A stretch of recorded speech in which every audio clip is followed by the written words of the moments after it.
Got a phone call from Mel Gibson. He actually did the final edit of The Sound of Freedom. That's how we know each other, but not well enough that I'd be getting phone calls. And he told me that he was in Budapest at the time. This was right hours after the invasion, and he said he supports a bunch of orphans in Ukraine, and he was worried about them, and he asked if I could help get them out. So now I've got 12 from my wife, I got 13 others from Mel Gibson, and I'm thinking, okay, I got this list of kids I got to get out. I told Mel, I said, you got to help me. This is going to be expensive. I won't ask you for direct donation, but can you help me film this? Let's film what's happening so we can get people to understand and they can support us. He said, no problem. He helped us get set up and started filming. 4 months later, what I thought was going to be maybe a documentary about Ukraine ends up being a 4-part docuseries that's almost done. It's being produced by DNA Films and executive produced by Tony Robbins.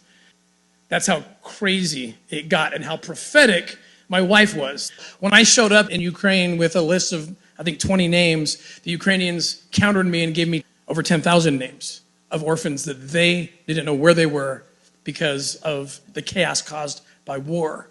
And more importantly, and more frightening to me, was the fact that I know that human trafficking is a $32 billion a year business.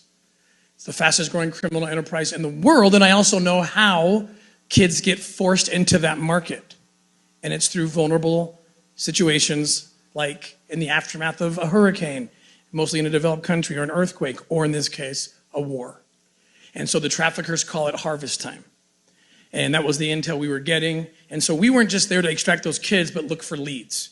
And it really was a miracle what happened. It's one of these things that, faith precedes the miracle. I take a lot of comfort in the fact that there's only one time in the scripture where Jesus gets mafioso. It's righteous because it's Jesus doing it. But if you listen to his words, it's mafioso. He says that it would be better for you to have a millstone cast about your neck and you thrown to the bottom of the sea than that you would hurt one of these little ones, my children. That's mafioso action, sinking someone to the bottom of the ocean. And Jesus said it. So I know where he stands on it, so I can expect, and we can expect, miracles when we're fighting to protect children.